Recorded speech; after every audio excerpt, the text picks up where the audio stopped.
이 아침에 하나님의 말씀을 보겠습니다. 신약 성경입니다. 로마서 말씀입니다. 신약 성경 로마서 말씀입니다. 248면에가 있습니다. 248면 로마서 7장 말씀입니다.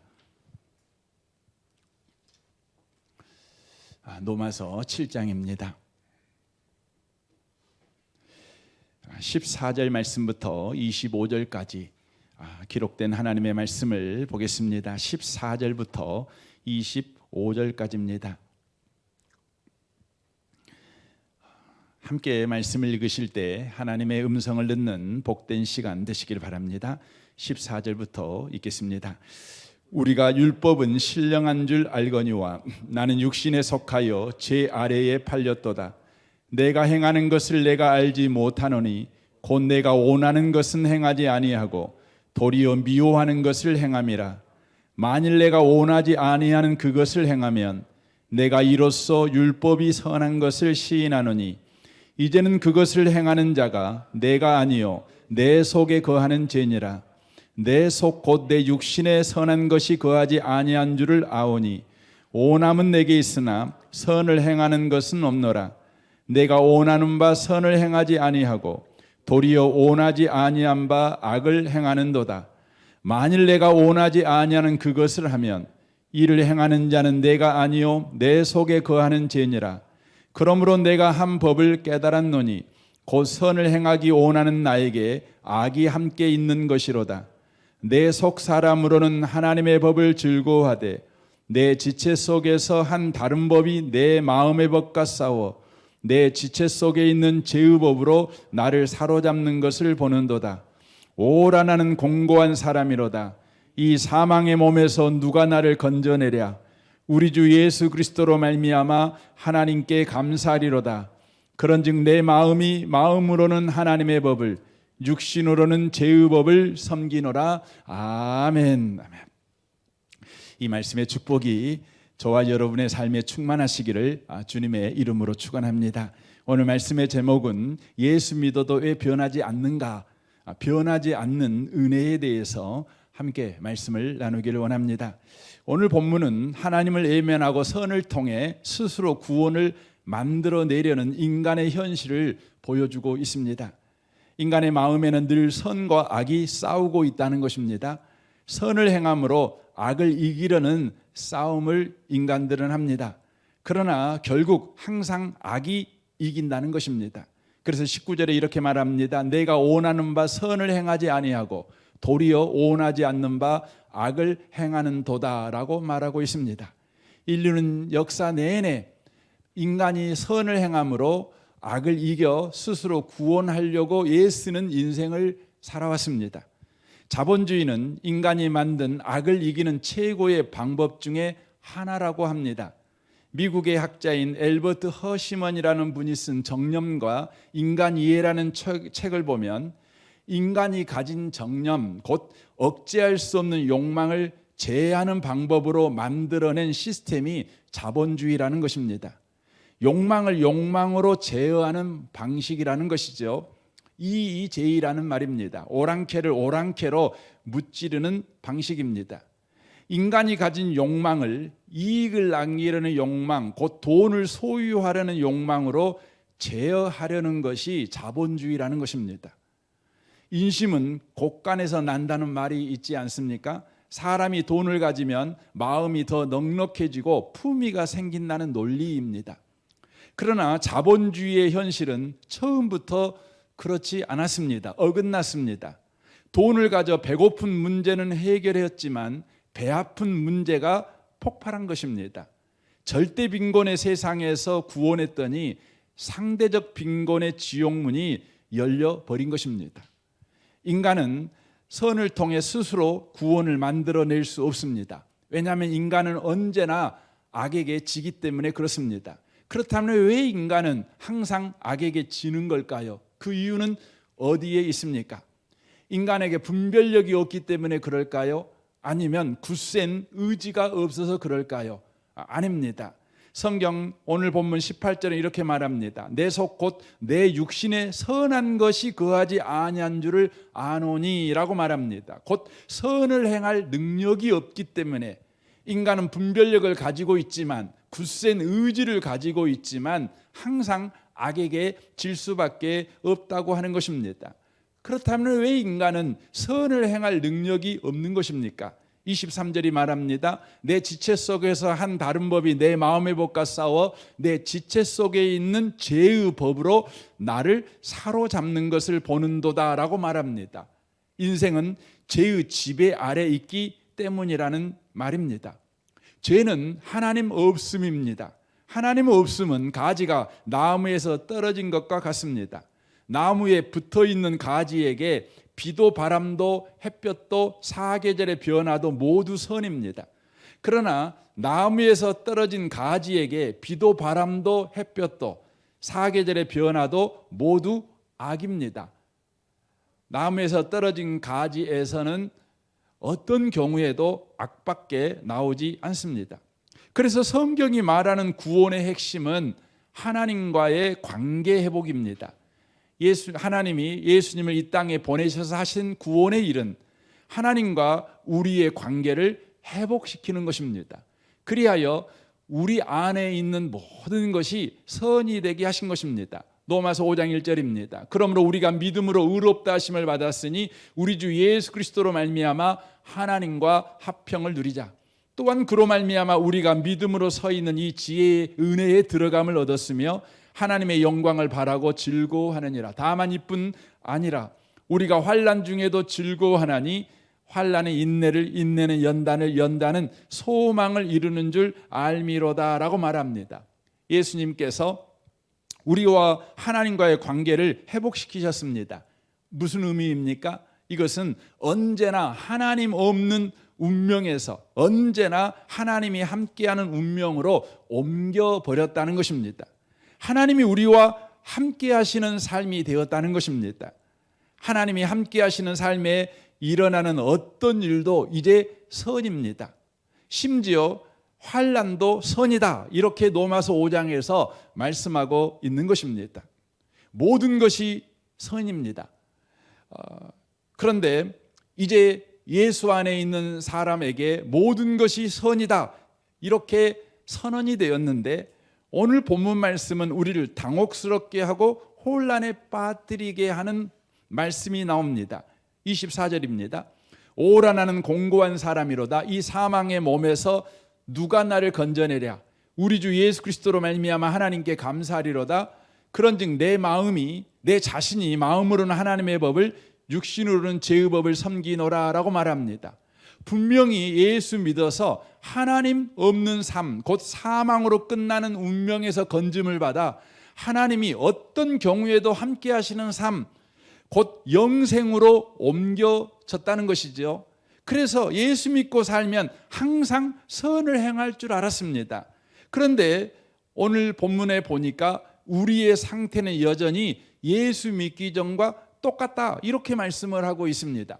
분명히 예수님 때문에 사망의 몸에서 건짐을 받아 우리가 하나님께 감사합니다, 이렇게 고백까지 했다고요.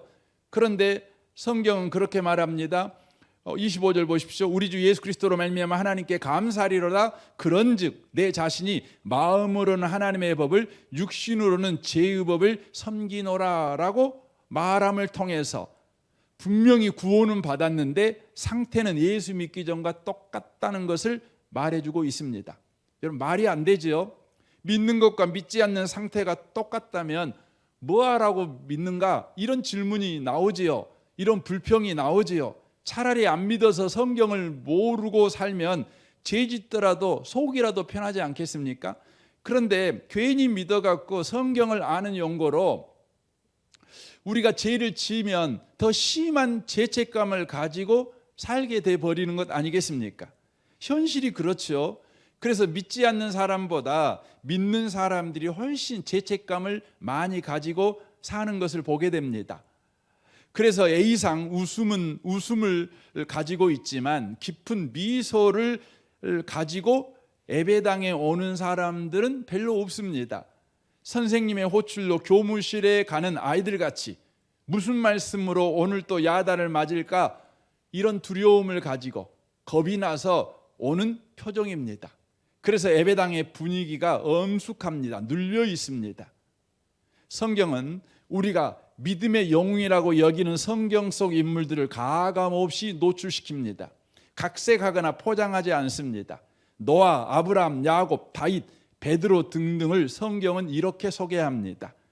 그들을 적당히 대면대면 보면 훌륭하게 보이지만 정직하게 자세하게 살펴보면 본받을 수 없는 부끄럽고 부족하기 짝이 없는 사람들이라는 것을 발견하게 됩니다. 그들은 알코올 중독자이며 무책임한 자들이며 치사하고 이기적인 자들입니다. 잔인하고 매정한 사람이며 비겁하고 입만 떠버리는 자들이며 완고하고 체면이 중요한 사람들입니다. 이렇게 살았던 모습이 예수 믿기 전의 모습이 아닙니다. 예수 믿은 이후에도 이들은 이렇게 살았습니다. 예수를 믿기 위해서는 하나님의 은혜가 임해야지요. 하나님의 은혜를 받고 난 다음에도 이들은 이렇게 살았습니다. 왜 성경은 믿음의 사람들의 부끄러운 모습을 여과 없이 투명하게 공개하고 있습니까? 왜 예수를 믿은 우리는 분명히 신분이 바뀌어 구원받아 하나님의 백성이 되었음에도 불구하고 하나님의 자녀다운 모습은 없고 예수 믿기 전과 방불한 인생을 여전히 살아가고 있는 것입니까? 우리는 이 부분을 바르게 이해해야 합니다. 이 부분을 바르게 이해하지 못하면 성도들의 인생에 흔히 일어나는 일들, 곧 우리들의 본성적인 반응이나 혈기나 이해관계로 자영되는 세상 사람들과 달라 보이지 않는 우리의 신앙적 실패의 현실에 대해 하나님이 일하시는 부분을 놓치게 됩니다. 많은 분들이 우리의 실패 속에서 일하신 하나님을 놓쳐버리다 보니 하나님이 우리 가운데 함께 계신다는 걸 못 느껴요. 우리가 잘못하면 하나님이 떠나버린 거예요. 우리가 실수하면 다시 예수님이 십자가에 못 박아 죽어야 돼. 죽어야만 구원을 받는 것 같이 우리는 이해를 합니다. 그리하여 스스로 자책하지요, 자학하지요, 자폭하지요, 체념하여 잘못된 길로 가는 사람들이 의외로 많습니다. 그러므로 성도가 구원을 받은 이후에 하나님의 백성이 된 이후에 저지르는 못난 행동과 못된 행동이 가지는 의미를 성경적으로 바르게 이해해야 합니다. 우리가 구원받은 백성이면 하나님의 자녀이면 우리가 못난 짓, 못된 짓 할 때 하나님이 개입하셔서 못하게 하셔야 되잖아요. 그런데 우리의 삶에 못난 일, 못된 행동이 여전하게 있는 것 보면 하나님께서 그것을 허용하시는 걸 알 수가 있습니다. 그러면 하나님이 왜 허용하시는가? 왜 하나님은 개입하지 않고 그런 거 하지 못하게 그렇게 하시지? 왜 그런가? 저와 여러분이 이 부분에 대한 성경적 의미를 반드시 이해하셔야만 하는 것입니다. 고린도후서 4장 6절입니다. 어두운 데서 빛이라 말씀하시던 그 하나님께서 예수 그리스도의 얼굴에 있는 하나님의 영광을 아는 빛을 우리 마음에 비추셨느니라. 우리가 이 보배를 질그릇에 가졌으니 이는 심히 큰 능력은 하나님께 있고 우리에게 있지 아니함을 알게 하려 함이라 라고 말씀합니다. 이 말씀은 구원은 우리 안에 구원 얻을 만한 어떤 작은 요소라도 있을 때 하나님이 그것을 근거 삼아 베풀어 주신 은혜가 아니라는 것을 먼저 말합니다. 우리는 전적으로 어둠이었습니다. 어둠이란 빛이 없는 상태입니다. 바로 무인 상태이지요. 그 무인 상태에서 하나님이 빛이 있으라 그렇게 빛을 창조하신 것입니다. 무에서 유를 창조하신 사건, 어두움에서 빛을 창조한 사건이 바로 구원의 사건이다. 이걸 먼저 밝히고 있습니다. 우리 안에는 어두움밖에 없었는데 어두운 데서 빛을 비추라 하신 것처럼 아무것도 없는데 그 하나님께서 예수 그리스도의 얼굴에 있는 하나님의 영광을 아는 빛을 우리 마음에 비춰버렸습니다. 그랬더니 복음이 창조되었습니다. 믿음이 우리 안에 창조되었습니다. 구원이 우리 가운데 창조되었습니다. 소망이 우리 가운데 창조되었습니다. 우리 가운데 하나님을 아버지라고 부르는 바로 자녀됨이 창조되었습니다. 이 구원의 내용들은 우리 안에 있는 것을 개발하여 만들어낸 열매가 아닙니다. 다만 투박하고 거친 질그릇 같은 우리 속에 찾아 들어온 보배라는 것입니다. 이것을 놓치면 안 됩니다. 질그릇이 만든 보배가 아닙니다. 혹은 질그릇이 보배로 변화된 것도 아닙니다. 우리가 항상 기대하는 신앙의 기대가 있습니다. 그것은 신앙생활을 잘해서 질그릇이 변해 금그릇이 되는 것입니다. 최소한 은그릇은 되어야 된다고 생각합니다. 그러나 성경은 이런 것을 약속한 바가 없습니다. 여전히 우리는 질그릇입니다. 다만 보배가 질그릇에 찾아 들어와 있다는 것입니다. 보배를 담은 질그릇이라는 것입니다. 그래도 우리는 끝까지 불만입니다. 질그릇이 금그릇은 돼야지요 라고 우리는 우깁니다. 그래서 질그릇 가지고 금그릇 만들려고 노력합니다. 노력을 무시하고 깎아낼 필요는 없겠지요. 그러나 진실은 알고 여러분 노력해야 합니다. 우리는 질그릇입니다. 이 의미는 무엇일까요? 우리가 예수를 믿지만 보석을 담고 있지만 우리는 여전히 재성이라는 몹쓸 병을 가지고 있는 존재라는 뜻입니다. 우리는 예수님이 다시 오시고 우리가 신령한 몸으로 부활하기 전까지 이 본성적인 죄성을 다 해결하지 못하고 쩔쩔매며 사는 존재라는 의미입니다. 그래서 우리가 비록 구원받은 하나님의 자녀라는 신분을 가지고 있지만 우리의 상태는 여전히 신앙적 실패를 하는 사람들이라는 것입니다. 이 실패 때문에 교회에서와 세상에서 비난과 정죄를 받습니다. 우리 스스로도 너무 부끄럽게 생각하는 부분 아니겠습니까?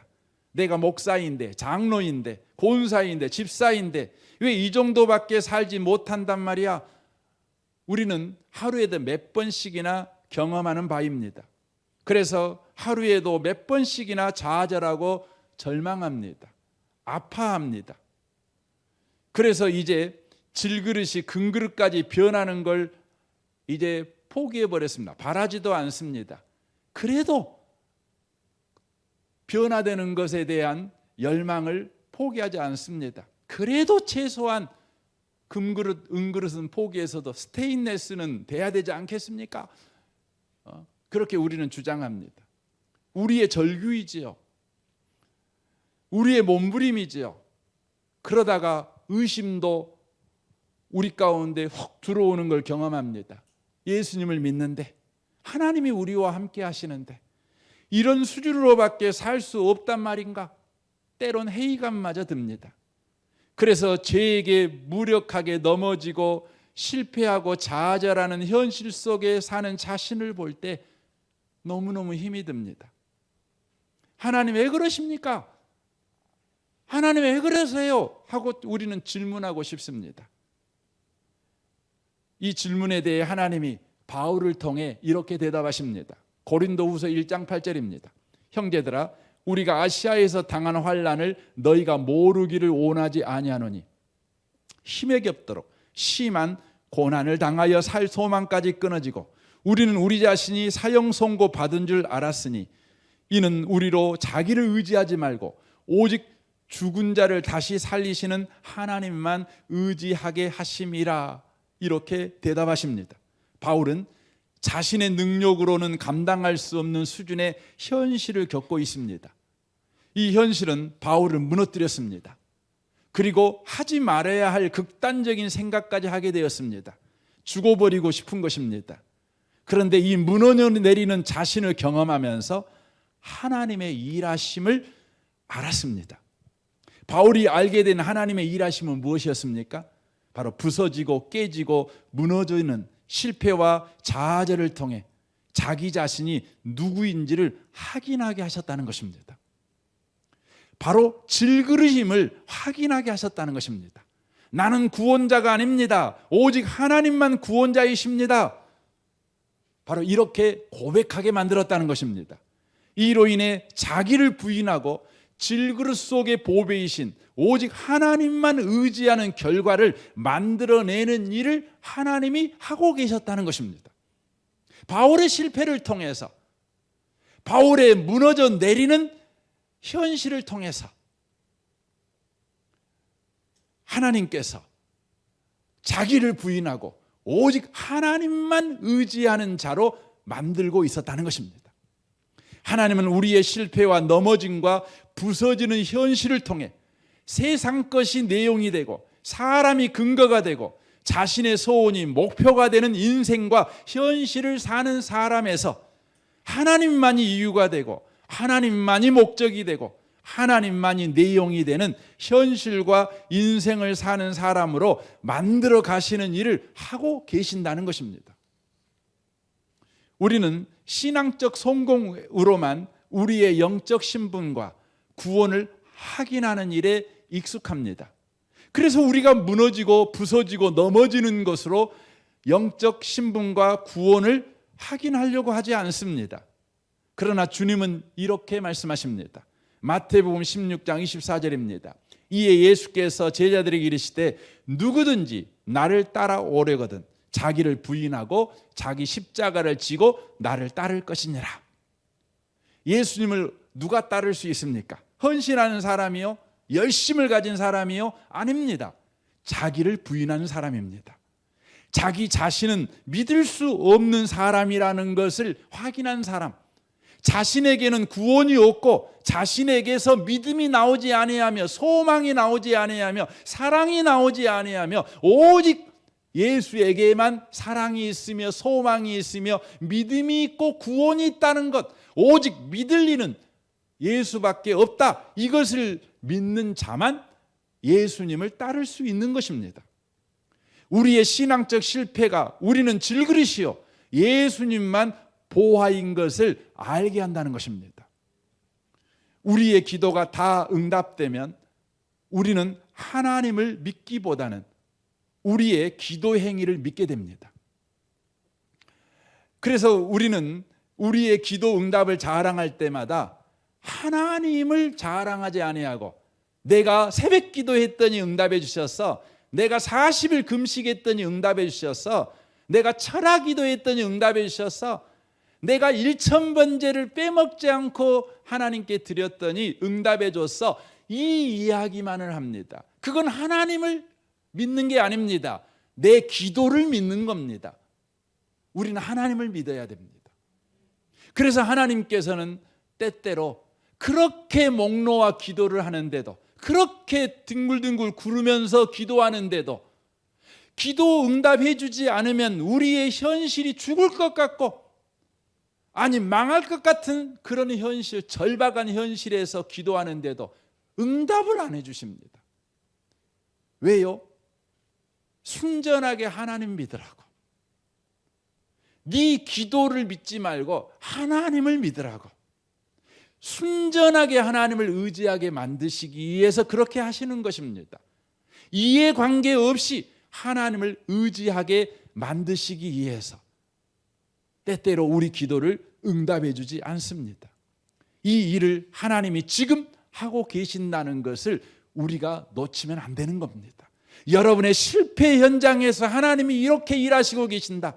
좌절의 현장에서, 신앙적인 실패의 현장에서 예수 믿는 사람답게 살지 못하고 예수 믿기 전 또 그 못난 사람처럼, 못된 사람처럼 행동하는 그 자리에서 하나님이 일하고 계신다는 것을 놓치면 안 된다는 거예요.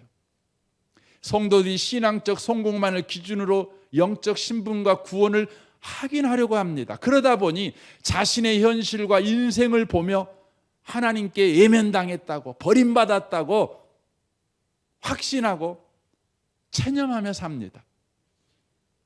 기도를 체념해 버립니다. 예배를 체념해 버립니다. 봉사를 체념해 버립니다. 요즘 가난한 성도가 많다고 합니다. 나 교회 안 가, 이런 성도 아닙니까? 왜 그럽니까? 성도와의 만남을 체념해버린 것입니다. 하나님이 일하신다는 것을 놓쳐버린 것입니다. 하나님이 지금 일하고 계십니다. 하나님이 일하고 계십니다. 하나님이 여전히 일하고 계십니다. 이 사실을 아는 사람은 소망 중에 살아갑니다. 소망 중에 사는 사람은 어떻게 살아가는 걸까요? 로마서 8장 24절입니다. 우리가 소망으로 구원을 얻었음에 보이는 소망이 소망이 아니니 보는 것을 누가 바라리요? 만일 우리가 보지 못하는 것을 바라면 참음으로 기다릴지니라 라고 말씀합니다. 소망이 뭡니까? 소망은 시간이 필요한 것입니다. 때가 되면 이루어지는 것입니다. 그러므로 소망이 있는 사람은 참고 기다리는 것입니다. 성경이 말하는 참고 기다린다는 것은 멈춤이 아닙니다. 시간을 허송하는 것을 말하지 않습니다. 땅바닥에 누워서 감 떨어지기를 기다린다는 의미가 아닙니다. 시간을 꽉꽉 채워 사는 것을 말하는 것입니다. 일어나서 감나무를 흔들던 것을 계속하여 감 떨어지기를 기다리는 것을 말하는 것입니다. 한 번 흔들었더니 안 떨어집니다. 실패한 것입니다. 두 번, 세 번, 다섯 번에도 안 떨어진 것입니다. 실패한 것입니다. 그래도 계속 흔드는 것입니다. 왜냐하면 끌어당기는 힘인 중력이 작용하고 있다는 것을 알기 때문입니다. 소망은 근거 없이 품는 건 헛된 소망입니다. 그리스도인들은 절대 헛된 소망을 품지 않습니다. 감나무를 왜 가서 흔듭니까? 중력이 작용하고 있다는 걸 우리는 알기 때문에 그렇습니다. 중력이 작용하는 한 실패가 쌓이면 반드시 감은 떨어집니다. 예수 믿는 사람의 삶에는 은혜의 중력이 작용하고 있습니다. 로마서 8장 26절은 그래서 이렇게 말씀합니다. 이와 같이 성령도 우리 연약함을 도우시나니 우리가 마땅히 기도할 바를 알지 못하나 오직 성령이 말할 수 없는 탄식으로 우리를 위해 친히 간구하시느니라 라고 말씀합니다. 우리는 마땅히 빌 바를 모릅니다. 무엇을 해야 되는지, 어디로 가야 되는지, 무엇을 선택하고 집중해야 되는지 모릅니다. 그래도 계속하는 겁니다. 왜냐하면 성령이 은혜의 중력으로 일하고 계신다는 걸 우리가 믿기 때문에 그렇습니다. 빌 바를 모르니, 갈 바를 모르니 실패하지요. 우왕좌왕하지요. 또 옛날 성질 나오지요. 옛날 방식으로 살아가는 건 나오지요. 그래도 우리는 성령의 은혜의 중력을 믿으니까 실패해도 계속하는 겁니다. 이것이 복음입니다. 그리하여 28절이 나오는 겁니다. 우리가 알거니와 하나님을 사랑하는 자 곧 그의 뜻대로 부르심을 입은 자들에게는 모든 것이 합력하여 선을 이루느니라 라고 말합니다. 하나님 없이 우리가 선을 만들려고 할 때는 늘 악에게 지지요.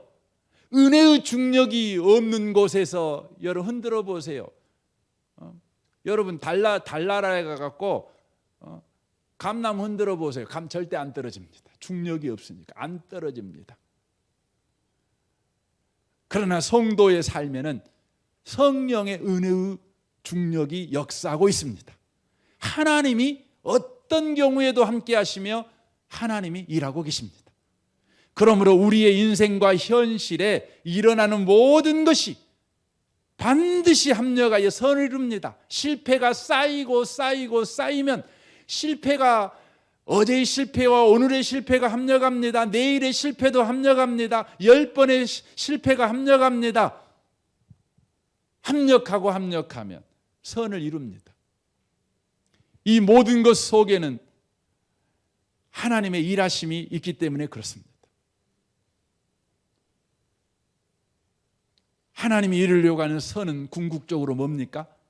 바로 하나님만이 이유가 되시고 하나님만이 목적이 되시고 하나님만이 내용이 되는 현실과 인생을 사는 사람이 되게 만드는 것입니다. 예수님 한 분만으로 충분합니다. 예수님이면 됩니다. 어떤 상황과 어떤 형편, 가정생활, 직장생활, 50살의 인생, 60살의 인생, 80살의 인생도 예수님 한 분이면 충분합니다. 이 비밀을 알고 이 비밀로 인생을 살아내는 자가 되게 하시는 것, 이것이 하나님이 모든 걸 합력하여 만들어 내시고자 하는 선이라는 것입니다. 사랑하는 성도 여러분, 우리 하나님이 지금 일하고 계십니다. 코로나로 인하여서 저와 여러분이 좌절합니다. 낙심합니다. 기억하십시오. 하나님이 일하고 계십니다. 여러분의 낙심과 여러분의 아픔과 여러분의 실패를 통해 하나님이 무엇을 만들어내는가를 저와 여러분 보게 될 것입니다. 다만 체념하지 마십시오. 다만 포기하지 마십시오. 계속하십시오. 실패해도 계속하십시오. 낙심돼도 계속하십시오. 어제 실패했다면 오늘의 실패가 그 위에 쌓여지게 하십시오. 10번 실패했다면 11번의 실패가 그 위에 합력하게 하십시오. 선이 이룰 것입니다.